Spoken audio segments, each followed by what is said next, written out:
E aí, pessoal do YouTube, bem-vindos a mais um vídeo. E no vídeo de hoje, pessoal, vou trazer aqui uma partida muito interessante, a final do Campeonato Mundial de Blitz 2019, jogada entre Magnus Carlsen e Nakamura, o norte-americano. Bom, pessoal, essa partida aqui foi a partida número 2 do tie-break, tá?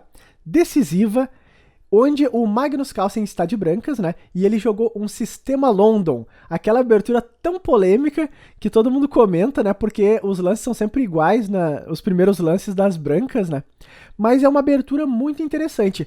Contudo, o Magnus, que é um especialista nessa abertura, fez um lance aqui muito diferente, um lance assim que não é o mais ortodoxo, não é o mais comum de se jogar no sistema London, que vocês vão ver. E depois que ele fez esse lance, né, ele fez uma expressão de decepção com ele mesmo, né, que era uma coisa que ele não queria fazer, mas acabou fazendo e seguiu a partida. Vocês vão ver, porque eu vou rodar um videozinho bem no momento que ele faz as expressões engraçadas, né, as caretas lá e tudo mais.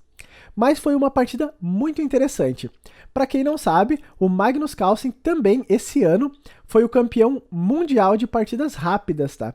Ele ganhou o Campeonato Mundial de Rápidas e logo na sequência desse Mundial de Rápidas foi jogado o Mundial de Blitz.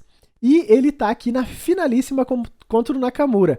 Vamos ver o que aconteceu nessa partida tão incrível agora. Bom, pessoal, aqui estamos nós, e de brancas estava Magnus Carlsen e de negras Nakamura. Aqui ao lado do nome deles vocês podem ver os ratings deles, tá? Que é o rating de Blitz, tá?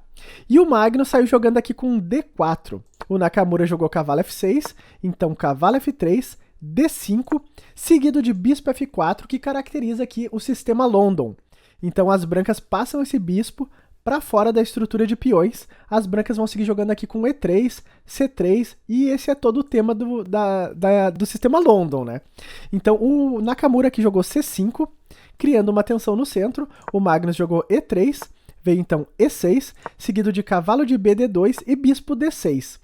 Essa aqui é uma posição bem típica do sistema London, existem muitas continuações para as brancas aqui, tá? Como bispo G3, cavalo E5, inclusive manter aqui o bispo em F4, permitindo que as pretas capturem e jogar com esses peões dobrados, com G3, saindo com bispo por fianqueto ou bispo por D6. Existem uma série de opções, certo?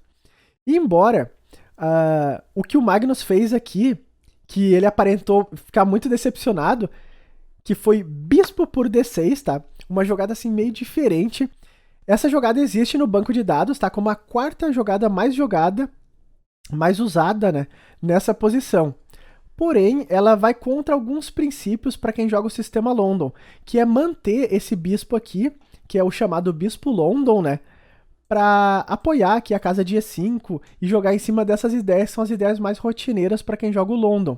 Então, depois que o Magnus capturou, ele fez essas expressões que estão rodando aí em cima. Vocês podem ver as expressões dele, ele ficou um pouco decepcionado com o que ele fez, né? Então, isso acontece muito em partidas rápidas, de tu jogar por impulso. Então, tu tá dando lances rápidos e tu pode cometer ali uma inversão, né? Das jogadas que tu tá pensando e acabar cometendo lances como esse. Então, eu acho que ele não queria capturar aqui, mas acabou capturando. Então, o Nakamura aqui capturou o bispo de D6, e vamos ver agora como que o Magnus vai jogar essa posição sem ter o bispo do London, né? Como se joga o sistema London quando se captura em D6. Pode ser instrutivo. Então, o Magnus aqui escolheu jogar capturando em C5, veio dama por C5, C4 já, querendo capturar aqui, criar algumas rupturas no centro. O Nakamura tomou em C4, veio bispo por C4, e nessa posição, as pretas fizeram o Little Castles, o roque curto. E o Magnus aqui seguiu jogando com torre C1, um lance muito lógico, colocando a torre na cara da dama. O Nakamura retirou a dama para E7. Veio então o Little Castles também aqui pelo Carlsen. E agora o Nakamura joga aqui com B6, querendo desenvolver o bispo por B7, que é uma casa muito ativa para esse bispo. Fica numa diagonal aqui muito forte. O Magnus nessa posição joga dama E2, conectando as torres, e agora depois de bispo B7, torre D1 e cavalo D7, o Magnus aqui precisa escolher um plano. Como que as brancas vão jogar o meio jogo nessa posição? E ele percebe algo muito instrutivo aqui. Observem que a peça mais ativa das pretas aqui é o bispo de D7. É uma peça muito ativa, está numa diagonal muito violenta. O que o Magnus pensa? O bispo de C4 dele está menos ativo que o bispo de B7. E o que ele faz? Propõe a troca dessas peças. Então ele joga bispo A6. O Nakamura aqui seguiu jogando com cavalo C5. E depois de bispo por B7, dama por B7, o Magnus joga cavalo E5, melhorando aqui a posição do cavalo dele. Como que as pretas seguem jogando? O Nakamura nessa posição jogou aqui cavalo de C, D7, propondo a troca dos cavalos. O Magnus aqui joga dama F3, seguiu aqui então dama A6, e nessa posição o Magnus pensou por um bom tempo, tá? Ele gastou um tempo aqui nessa posição, provavelmente pensando na linha de capturar aqui em D7, que não foi o que ele fez, tá? Porque depois que as pretas capturam, observem que esse cavalo ele fica no ar. Então uma peça solta no ar, sem nenhuma defesa, sempre tem ideias táticas por trás. Então ele deve ter pensado como que esse cavalo poderia sair, ganhando tempos em cima do cavalo de D7. Porém, não tem como tirar tanta vantagem dessa posição, tá? Se ele escolhesse essa linha, seria uma linha de mais equilíbrio para a partida. Então o Magnus nessa posição aqui, ele não captura em D7 e ele joga o lance mais forte da posição, que foi cavalo C6. Por que cavalo C6 é um lance tão incômodo, um lance tão chatinho, né? Por quê? Ele impede que as pretas ocupem as colunas, por exemplo, ele controla a casa de D8, e ao mesmo tempo ele impede que as pretas também lutem pela coluna C. Por quê?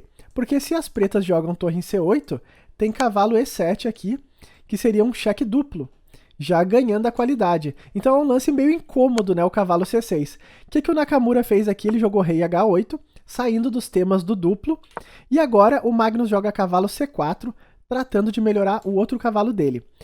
Mas esse lance também é um lance interessante, porque o Magnus aqui ele está ofertando o peão de A2. Então ele tem alguma coisa planejada aqui por trás. O que acontece quando a dama das pretas captura em A2? Pois é o que nós vamos ver agora, porque o Nakamura aceitou esse peãozinho aqui que foi dado, e o Magnus aqui vai para um lance muito criativo e ofensivo também, que foi o lance G4. Esse aqui é um lance, aqueles lances de jogador de blitz, né? Por quê? Porque se tu colocar no engine não é o lance mais forte dessa posição, mas para blitz ele causa muitos problemas, porque as brancas estão ameaçando aqui jogar G5, e observem que atacar esse cavalo é um lance muito forte, já que esse cavalo defende o cavalo de D7. Então se as brancas jogam G5 e esse cavalo se retira, tem aqui torre por D7. Então esse é o grande tema que está sendo ameaçado. E o segundo tema que está sendo ameaçado, que também tem uma relação com temas estratégicos, é que a dama de A2 ela está muito longe do roque das brancas. Então expor um pouco a posição do rei não é tão grave nesse caso. Por quê? Porque as pretas não tem como atacar o rei, certo? Então para blitz isso tudo funciona muito bem, tá? Então depois de G4, o Nakamura precisa defender a ameaça de G5, né? Em cima do cavalo de D7. E o Nakamura então joga aqui cavalo C5. Nessa posição, o Magnus seguiu jogando com o cavalo D6, ativando bastante a posição desse cavalo, tocando aqui no ponto de F7. As pretas aqui jogaram cavalo B3, atacando a torre, e veio então torre C2, seguido de dama A4. E esse é um lance bem incômodo também para a posição das brancas. Por quê? Porque o Nakamura de longe está olhando o peão de G4. Né? Uma ameaça no peão.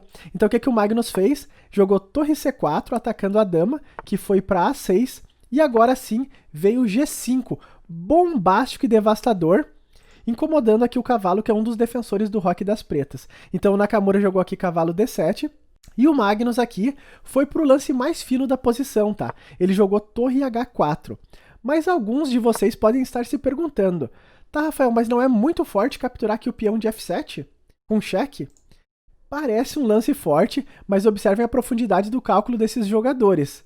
Nessa posição, se as brancas capturem F7, as pretas vão ficar com vantagem por uma linha muito peculiar, tá? Por exemplo, cavalo por F7. Se caso as pretas joguem rei G8, que seria um erro gravíssimo, o Magnus teria mates com tomates aqui com cavalo E7, que seria um mate muito bonito, né? Mas a continuação boa para as pretas nessa posição é capturar aqui em F7. E depois de dama por F7, parece que as brancas vão ficar bem, porque estão ameaçando capturar aqui o cavalo e uma série de lances táticos, né? As pretas teriam um finíssimo dama por C4. E depois de torre por D7, ameaçando o mate, as pretas teriam a fortíssima continuação dama C1. Então aqui o único lance para as brancas é jogar rei G2. Cai aqui o cavalo de C6 com cheque. Então as brancas não podem dar o mate, né? Vem então rei G3, seguido de torre G8. E as pretas aqui neutralizaram as ameaças das brancas e ficaram com uma peça de vantagem, certo? Então essa linha não é uma linha boa. O Magnus viu essa continuação provavelmente de forma rápida, né? E seguiu jogando aqui, então, nessa posição específica com torre H4, o lance mais forte. O Nakamura aqui está sob sérios problemas, né? Tem muita pressão aqui, ameaças de ataque por todos os lados, o ponto de F7 agora sim começa a estar ameaçado, né? O Nakamura aqui comete uma imprecisão, ele joga cavalo de BC5, permitindo a continuação agora sim, cavalo por F7, que é cheque. De novo, se as pretas jogarem rei G8, tem mates com tomates com cavalo E7, né, que seria muito bonito. O Nakamura não caiu nessa golpeta, ele capturou aqui o cavalo com a torre, né? Veio então dama por F7, e agora já no esperneio, porque as pretas aqui estão piores, não tem compensação pela qualidade dada, né? Vem aqui torre E2, quer dizer, dama E2 atacando a torre de D1. O Magnus aqui joga torre por D7, depois de cavalo por D7, tocando uma torre por 2 cavalos, vem dama por D7, e nesse momento as brancas têm uma peça de vantagem. O Nakamura aqui ainda tentou o esperneio, ele jogou aqui torre F8, que ameaça aqui uma entrada mortal aqui em F2, mas o Magnus respondeu então com torre F4, e o Nakamura nessa posição jogou a toalha, o Magnus Carlsen se consagra campeão mundial de Blitz. Inclusive, agora ele é campeão mundial das partidas pensadas, campeão mundial de rápidas e campeão mundial de Blitz. Então, o Magnus aí, conforme tá rodando o videozinho aí em cima, demonstrou toda a emoção dele, né? Por ter ganhado essa partida, por ter ganhado o Mundial de Blitz. Então, parabéns mais uma vez ao Magnus Carlsen, grande gênio do xadrez mundial.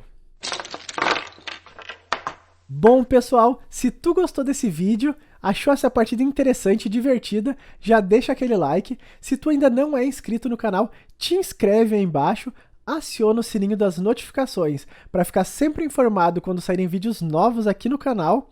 E até os próximos vídeos, pessoal. Valeu!